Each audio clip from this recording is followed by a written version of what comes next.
శాంతి. July 7, 2024 యొక్క అవ్యక్త మురళి ఆధారంతో సంపూర్ణతకి సమీపత ద్వారా ప్రత్యక్షతను తీసుకొచ్చేటువంటి యోగాభ్యాసం చేద్దాం. ఓం శాంతి. నేను ఆత్మను శ్రేష్టమైన స్మృతి ద్వారా బాప్దాదాను ప్రేమగా స్మృతి చేస్తున్నాను. ఇంకా బాప్దాదా దగ్గరికి చేరుకున్నాను.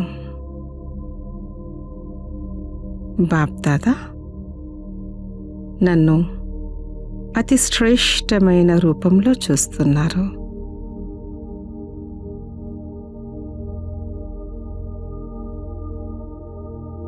నేను మొత్తం కల్పంలో పరమ పవిత్రమైన ఆత్మను.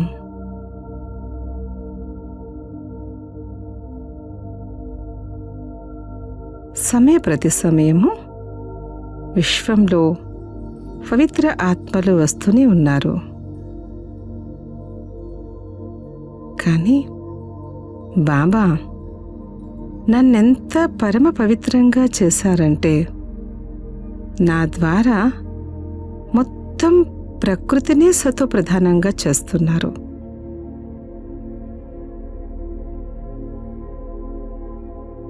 నన్ను ఎంత పవిత్రంగా చేశారంటే విశ్వంలో ఉన్న జడమైన చైతన్యమైన అన్నీ కూడా పవిత్రమవుతున్నాయి. నేను పరమ పవిత్రమైన ఆత్మను.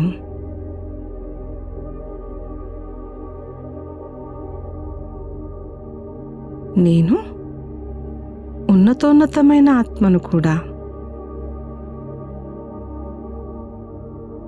ఉన్నతోన్నతమైన భగవంతుణ్ణి గుర్తించాను. నేను స్వయం భగవంతునితో ఉన్నతోన్నతమైన కర్తవ్యాలు చేస్తున్నాను.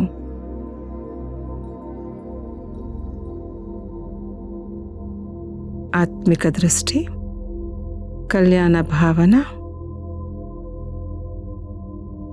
ప్రభు పరివారము ప్రతి శ్రేష్టమైన భావన కలిగి ఉన్నాను.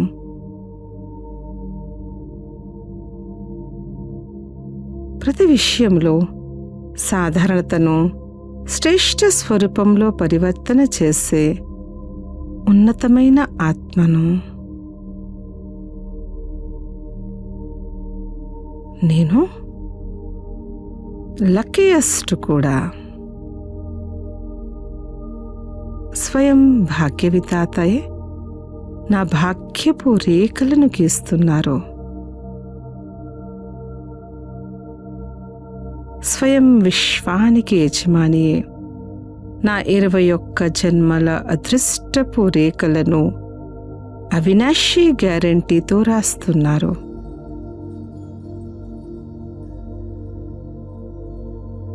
నాకు 21 జన్మల కోసం ఎప్పుడు కూడా దుఃఖము, అశాంతి అనుభూతి కానే కాదు.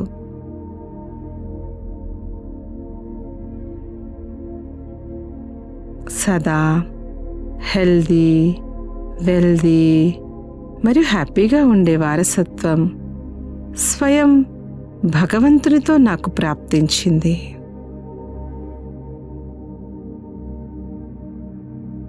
నేను లక్కీయెస్ట్. నేను రిచెస్ట్ అనగా సుసంపన్నమైన ఆత్మను. నా ప్రతి స్మృతిలోని ప్రతి అడుగులో పద్మాలున్నాయి.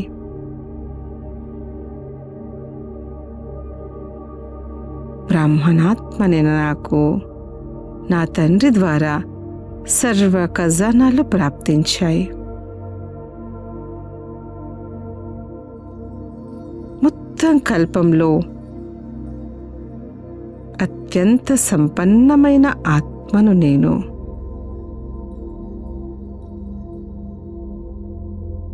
నేను బాప్దాదా యొక్క holiest, highest, luckiest, richest, sweetest ఆత్మను.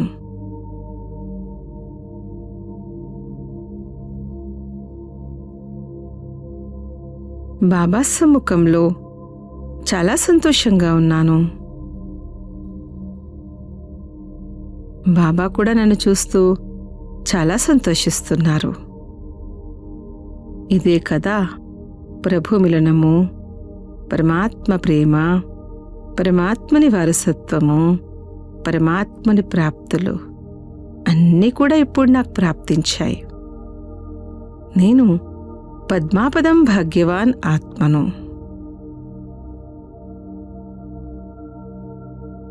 ఒక దృశ్యం నాకెదురుగా అనుభవం అవుతుంది. పైనుంచి నేను భూమిని చూస్తున్నాను. కాలచక్రం యొక్క అంతిమ చరణం నడుస్తోంది.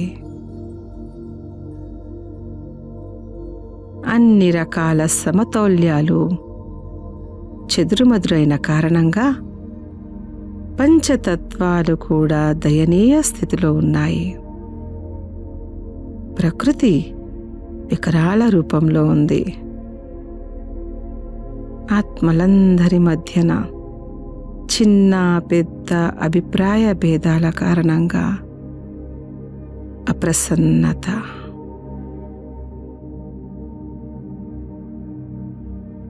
అనేక రకాలుగా దుఃఖము, అశాంతి మరియు అసంతుష్టత,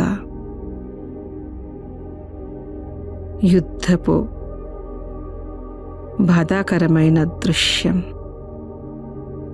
ప్రతి ఒక్కరిలో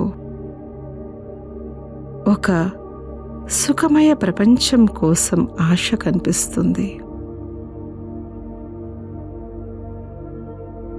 వారంతా ప్రార్థనలు చేస్తున్నారు. ఈ దుఃఖము, బాధాకరమైనటువంటి ప్రపంచం నుంచి ముక్తి కావాలి అని. వారందరి సూక్ష్మ శబ్దాలు నా వరకు చేరుకుంటున్నాయి. నేను విశ్వ పరివర్తక ఆత్మను, దయాస్వరూపాత్మను, దాతను. నేను నా సంపన్న సంపూర్ణ స్థితికి చేరుకున్నాను.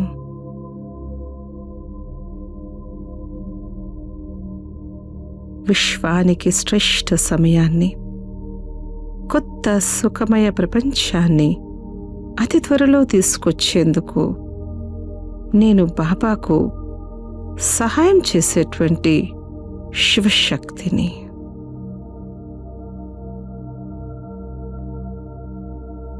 శ్రేష్టమైన స్థితితో శ్రేష్టమైన ప్రపంచాన్ని తీసుకొస్తాను.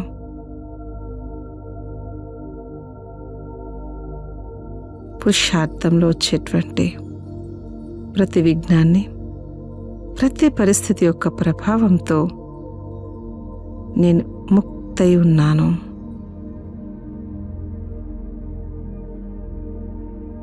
నేను ధైర్యంగా ముందుకు వెళ్తున్నాను. ప్రతి అడుగులో 1000 అడుగుల తండ్రి సహాయం నాకు అనుభవం అవుతుంది.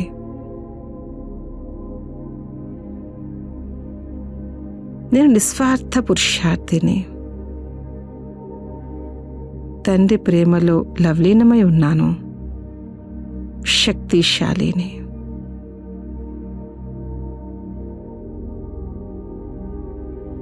స్వపరివర్తనతో విశ్వ పరివర్తన చేసేటువంటి శ్రేష్ఠ ఆత్మను.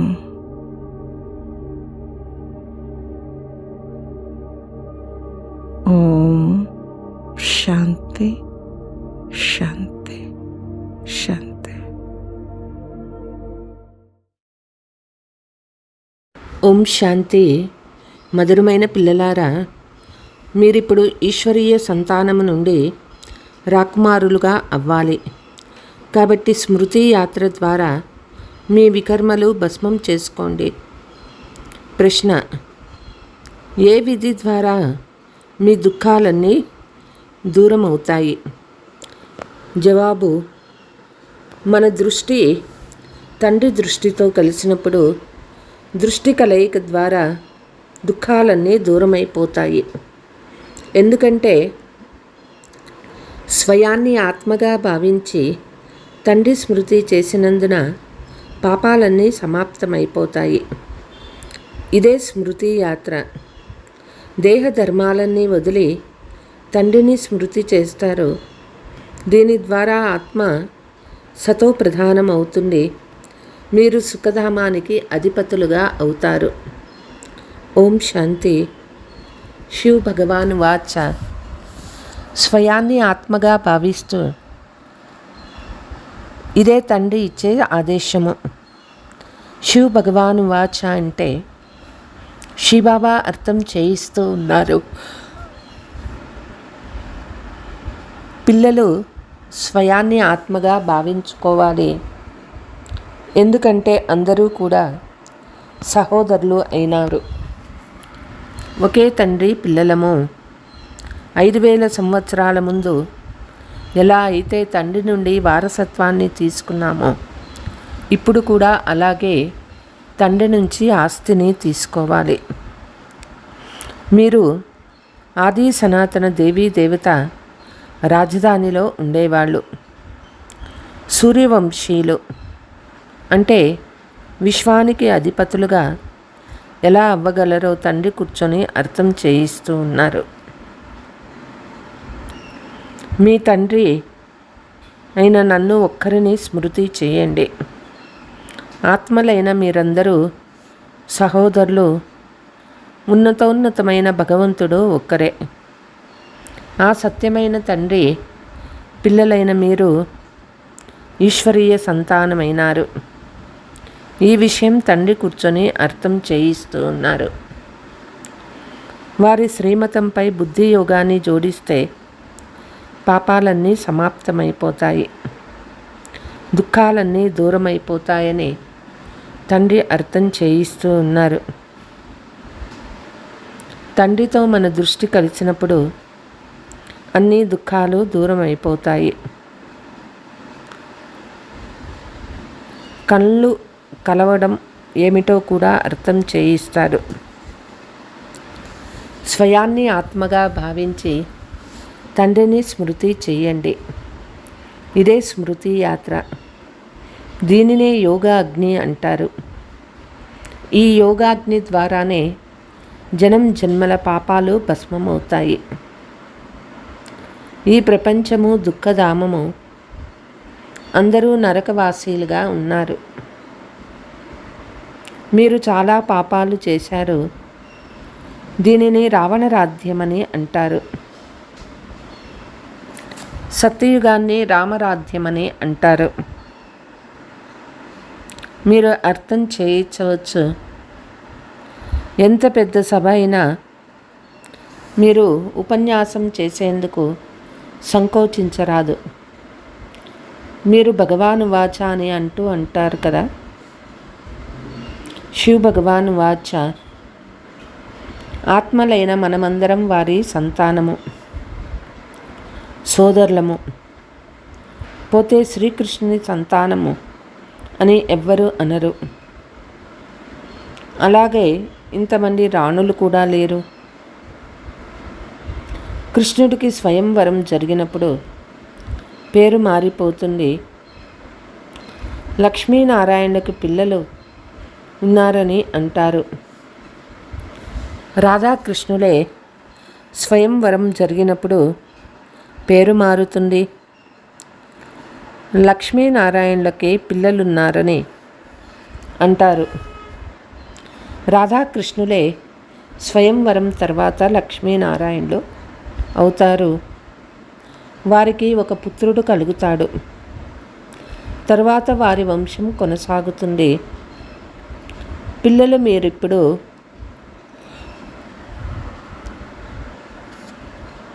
తండ్రిని ఒక్కరిని స్మృతి చేయాలి. దేహ ధర్మాలను వదిలి తండ్రిని స్మృతి చేస్తే మీ పాపాలు తొలగిపోతాయి. సతో ప్రధానంగా అయ్యి స్వర్గానికి వెళ్తారు. స్వర్గంలో ఎలాంటి దుఃఖము ఉండదు. నరకంలో చాలా దుఃఖమున్నది. సుఖానికి నామరూపాలు కూడా లేవు అని యుక్తిగా తెలియపించాలి. శివ భగవాను వాచ, హే పిల్లలారా, ఇప్పుడు పతిత ఆత్మలు పావనంగా ఎట్లా అవ్వాలి? హే పతిత పావన రండి అని పిలిచారు. సత్యుగంలో పావనంగా ఉంటారు, కలియుగంలో పతితులుగా అంటారు. కలియుగం తర్వాత మళ్ళీ సత్యయుగం తప్పకుండా రావాలి. నూతన ప్రపంచ స్థాపన, పాత ప్రపంచం వినాశనం జరుగుతుంది.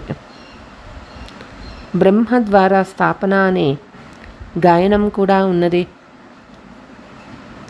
బ్రహ్మ కుమార్ కుమారీలైన మనము దత్తు చేసుకోబడిన పిల్లలము. బ్రాహ్మణులైన మనము పిలక సమానమైనాము. విరాట రూపం కూడా ఉంది కదా, అందులో తప్పకుండా బ్రాహ్మణులుగా అవ్వాల్సి ఉంటుంది.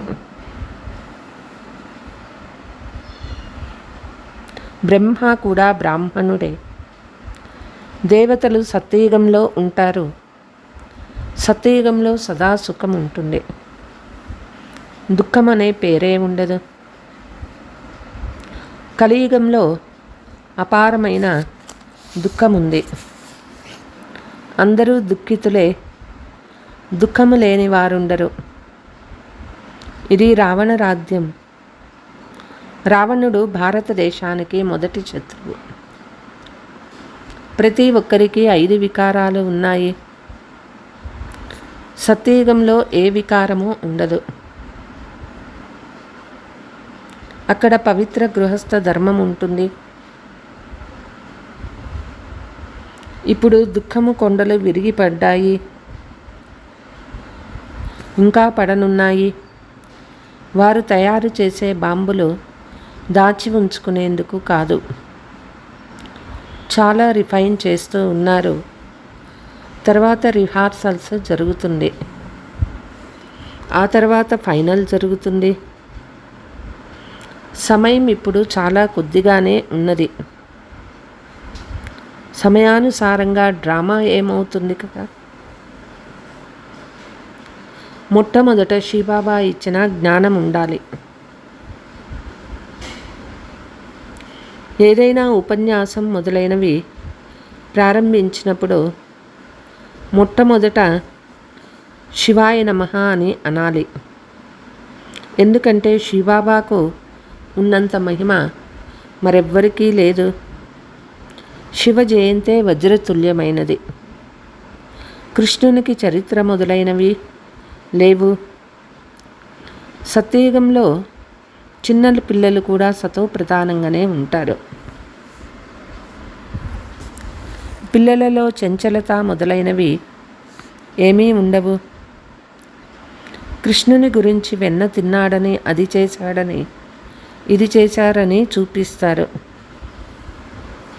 ఇది మహిమ చేసేందుకు బదులు ఇంకా గ్లాని చేయడమే అవుతుంది. ఈశ్వరుడు సర్వవ్యాపి అని చాలా సంతోషంగా చెప్తారు. నీలో ఉన్నాడు, నాలో ఉన్నాడని అంటారు. ఇది చాలా పెద్ద నింద. కానీ తమో ప్రధానమైన మనుషులు ఈ విషయాలను అర్థం చేసుకోరు. మొట్టమొదట తండ్రి పరిచయం ఇవ్వాలి. తండ్రి నిరాకారుడు, వారి పేరు కళ్యాణకారి శివ.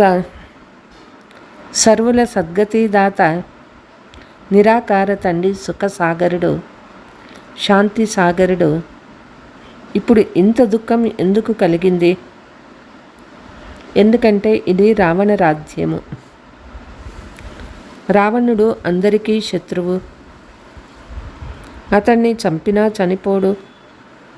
ఇక్కడ ఏదో ఒక విధమైన దుఃఖము కాదు, చాలా రకాలమైన దుఃఖం ఉన్నది. సత్యయుగంలో అపారమైన సుఖం ఉన్నది. 5000 సంవత్సరాల క్రితం బేహద్దు తండ్రికి పిల్లలుగా అయ్యారు. అంతేకాక ఈ వారసత్వం కూడా తండ్రి నుండి తీసుకున్నారు. శివబాబా తప్పకుండా వచ్చి ఏదో ఒకటి తప్పకుండా చేస్తారు కదా, ఖచ్చితంగా చేస్తారు. అందుకే వారి మహిమ పాడుతూ ఉంటారు. శివరాత్రి అని అంటారు, తర్వాత కృష్ణరాత్రి వస్తుంది.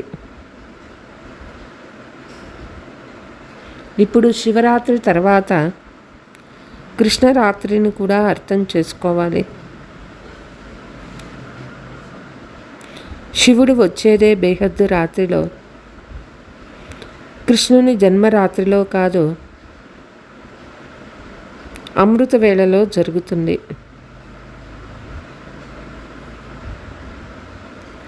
శివరాత్రి జరుపుకుంటారు కానీ తిథి తారీఖు లేదు. కృష్ణుని జన్మ అమృత వేళలో జరుగుతుంది. అన్నిటికంటే శుభముహూర్తంగా భావిస్తారు అమృత వేళను. వారు కృష్ణుని జన్మ 12 గంటలకి జరుపుకుంటారు, కానీ అది ప్రభాతము కాదు. ఉదయం 2-3 గంటల నుంచి ప్రభాత సమయము అంటారు. అప్పుడు స్మరణ కూడా చేయగలరు. 12 గంటలకు వికారాలతో లేచి భగవంతుణ్ణి ఎవరైనా స్మరిస్తారా? చేయరు. 12 గంటల సమయాన్ని అమృత వేళ అని అనరు. ఆ సమయంలో మనుషులు పవిత్రంగా అవుతారు. వాయుమండలం అంతా చెడిపోయి ఉంటుంది. 2:30 గంటలకు ఎవరూ లేవరు. 3-4 గంటల సమయాన్ని అమృత వేళ అని అంటారు. ఆ సమయంలో లేచి మనుషులు భక్తి చేస్తారు. ఈ సమయాన్ని మనుషులు తయారు చేశారు. నిజానికి ఈ సమయం అనేది కాదు, కృష్ణుడు జన్మించిన సమయాన్ని తెలుసుకోవచ్చు. శివబాబా వచ్చిన సమయం ఏమాత్రమూ తెలుసుకోలేరు. స్వయంగా వచ్చి అర్థం చేయిస్తారు కాబట్టి మొట్టమొదట శివబాబా మహిమను తెలపాలి. పాటను కూడా ముందే వేయాలి, తర్వాత కాదు. శివబాబా అందరికంటే మధురమైన తండ్రి. వాళ్ళ ద్వారానే బేహద్దు ఆస్తి వస్తుంది. 5000 సంవత్సరాల క్రితం శ్రీకృష్ణుడు సతీగా మొదట రాకుమారునిగా ఉండేవాడు. అక్కడ అపారమైన సుఖం ఉన్నది. ఇప్పటికీ స్వర్గం గురించి మహిమ చేస్తూ ఉంటారు. ఎవరైనా మరణిస్తే ఫలానా వారు స్వర్గస్థుల అయినారు అంటారు. అరే, ఇప్పుడు ఇది నరకము. స్వర్గంలో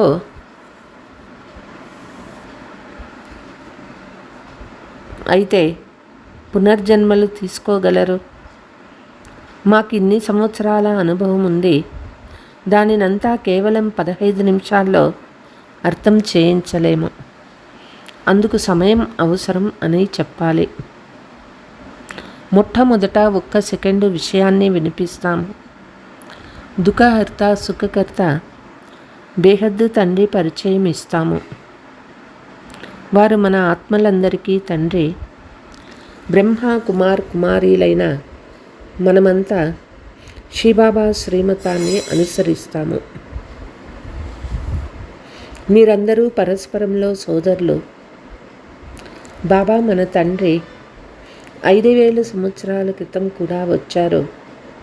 అందుకే శివ జయంతి జరుపుకుంటున్నామని తండ్రి చెప్తూ ఉన్నారు. స్వర్గంలో ఏమీ జరుపుకోరు.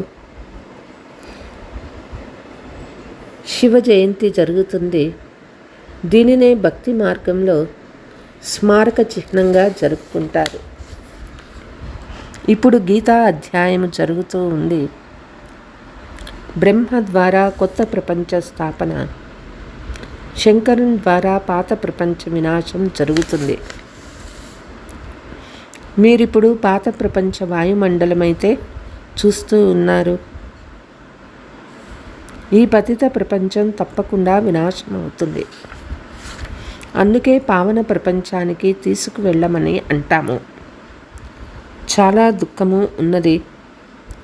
యుద్ధము, మృత్యువు, విధవతనము, జీవఘాతం చేసుకోవటం ఇవన్నీ దుఃఖాలే కదా. సత్యయుగంలో అయితే అపారమైన సుఖము రాజ్యం ఉంటుంది. లక్ష్యం ఉన్న ఈ చిత్రాన్ని తప్పకుండా అక్కడికి తీసుకువెళ్ళాలి. ఈ లక్ష్మీనారాయణులు విశ్వాధికారులుగా ఉండేవారు. 5000 సంవత్సరాల మాట వినిపిస్తూ ఉన్నాము. మీరెలా ఈ జన్మను పొందుకున్నారు, ఎటువంటి కర్మలు చేసి ఈ విధంగా తయారయ్యారు, కర్మ అకర్మ వికర్మల గతిని గురించి తండ్రి అర్థం చేయిస్తారు. సత్యయుగంలో కర్మ అకర్మగా ఉంటుంది. ఇక్కడైతే రావణ రాజ్యం ఉన్నందున కర్మ వికర్మగా తయారవుతుంది. అందుకే దీనిని పాపాత్ముల ప్రపంచం అంటారు. ఇచ్చిపుచ్చుకోవడాలు కూడా పాపాత్ములతోనే ఉంటుంది. గర్భంలో బిడ్డ ఉన్న వివాహం నిశ్చితార్థం చేస్తారు. ఎంత చెడు దృష్టి ఉంది. ఇక్కడ ఉండేదే చెడు దృష్టి కల మనుషులు. సత్యయుగాన్ని పవిత్ర దృష్టి ప్రపంచమని అంటారు. ఇక్కడ కళ్ళు కూడా పాపం చేస్తాయి. అక్కడ ఏ పాపము చేయవు. సత్యయుగం నుంచి కలియుగం అంతిమం వరకు చరిత్ర భూగోళాలు పునరావృతం అవుతాయి. దీనిని గురించి తెలుసుకోవాలి కదా. దుఃఖధామమని సుఖధామమని ఎందుకంటారు? అంతా పతితము మరియు పావనంగా తయారవ్వడం పైనే ఆధారపడి ఉన్నది. అందుకే కామం మహాశత్రువు. దీనిని జయిస్తే తప్పకుండా జగజ్జీతులుగా అవుతారని తండ్రి చెప్తారు.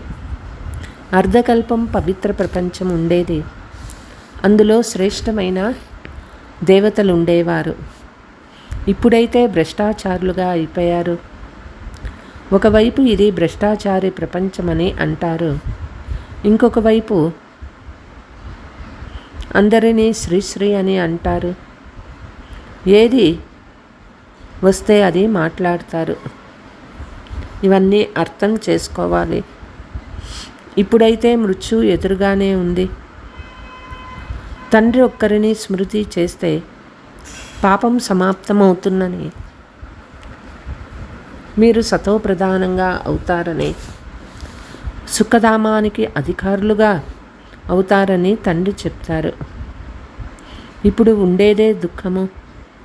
ఎన్ని సమావేశాలు, ఎన్ని సమ్మేళనాలు చేసినా లాభం లేదు. మెట్లు దిగుతూనే వస్తారు.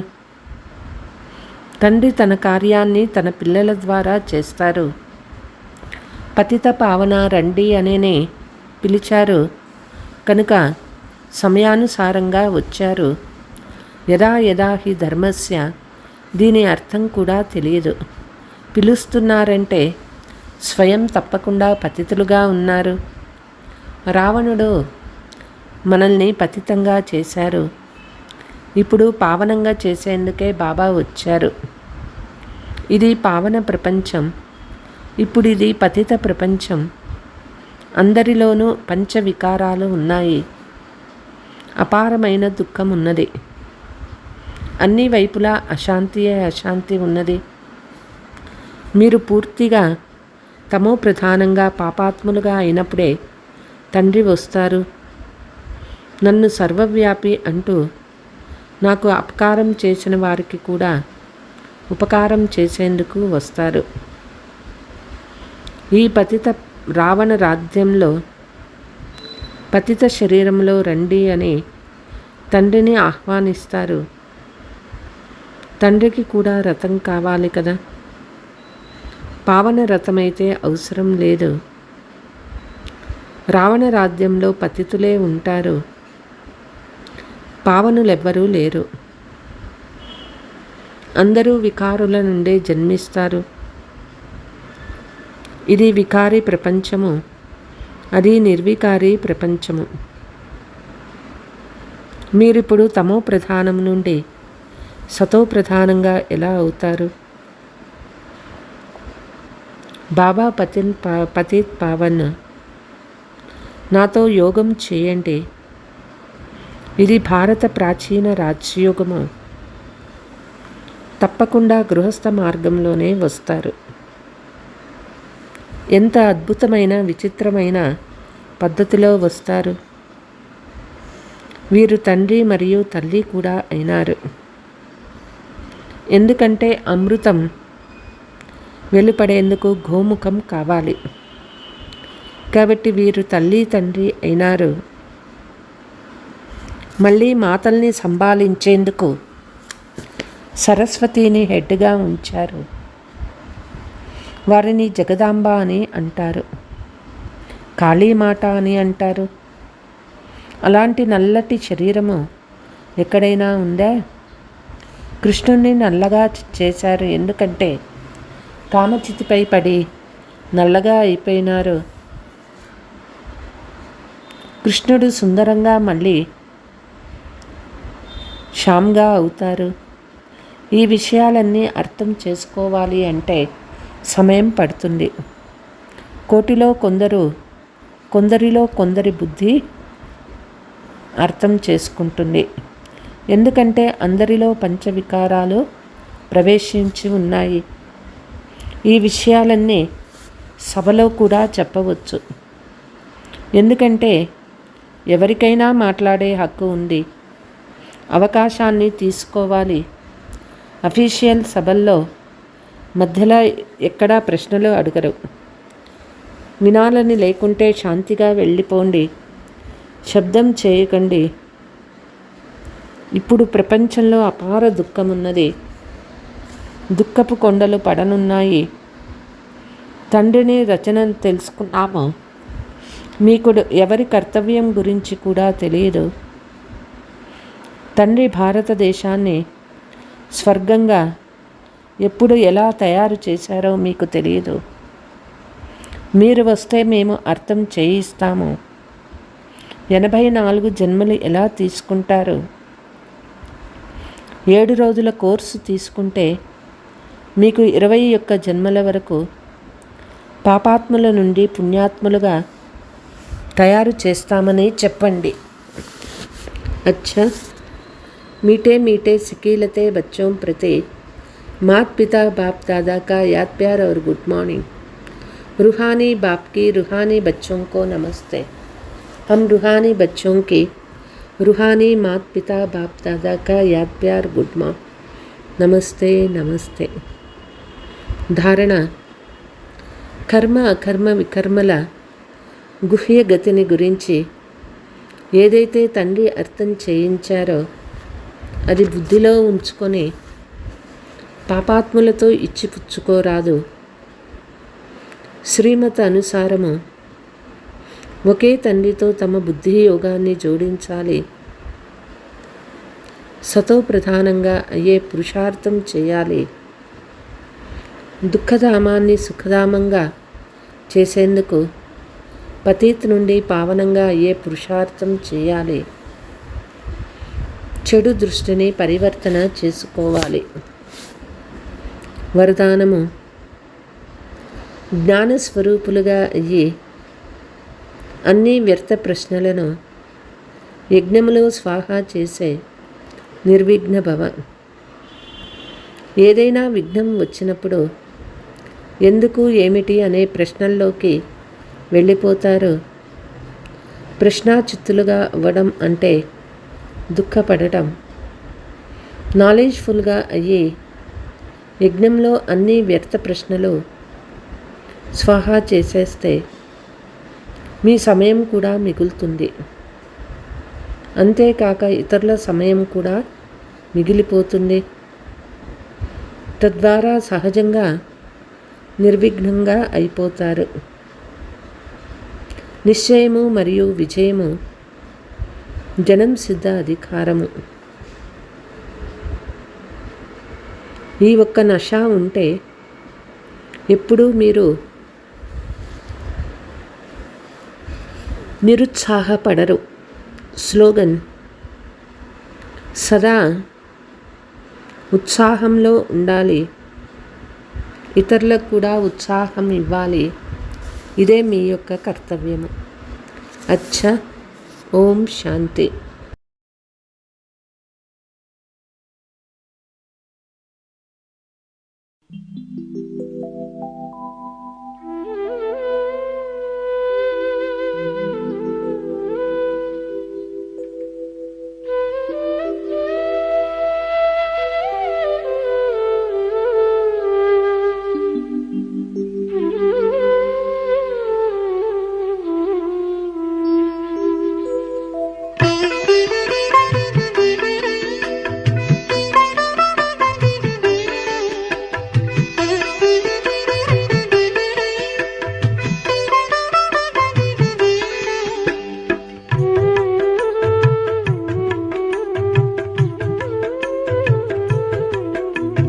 అమృతము చిందే పలుకులతో ప్రేమామృతమును పంచుటకై బ్రహ్మా బాబా పిలిచెను, బాబా మనల పిలిచెను.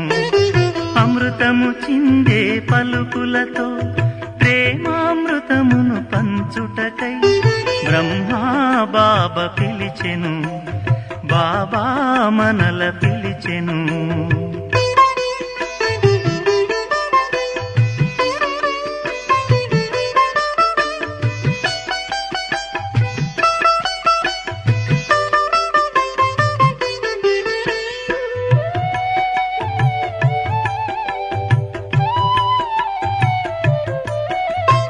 శాంతితో అణగారిన మనకు ఆత్మజ్ఞానము ఎరిగించుటకై, అశాంతితో అణగారిన మనకు ఆత్మజ్ఞానము ఎరిగించుటకై ఓం శాంతి అనునాదముతో, ఓం శాంతి అనునాదముతో సకల జనులకు సందేశమివ్వగా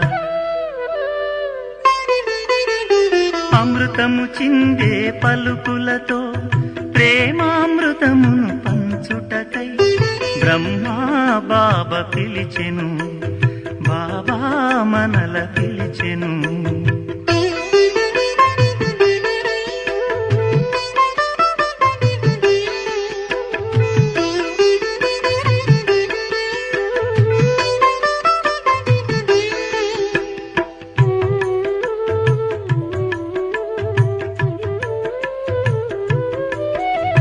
మనస్సులోని మాలిన్యపు మబ్బు తెరలను తొలగించుటకు, మనస్సులోని మాలిన్యపు మబ్బు తెరలను తొలగించుటకు మాయామోహపు జగమందు, మాయామోహపు జగమందు మహోన్నతముగా మనల చేయగా అమృతము చిందే పలుకులతో ప్రేమామృతమును పంచుటకై బ్రహ్మా బాబా పిలిచెను, బాబా మనల పిలిచెను.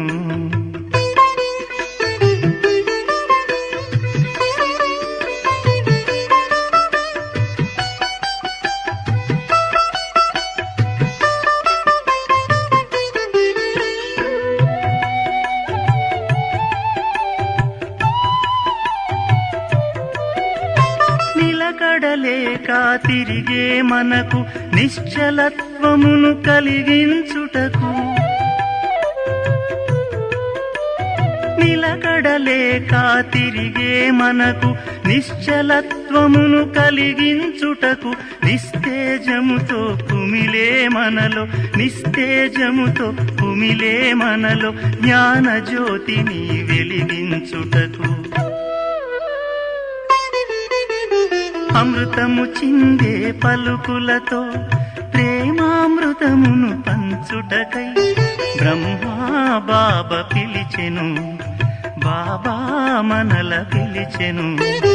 అమృతము చిందే పలుకులతో ప్రేమామృతమును పంచుటకై బ్రహ్మా బాబా పిలిచెను, బాబా మనల పిలిచెను.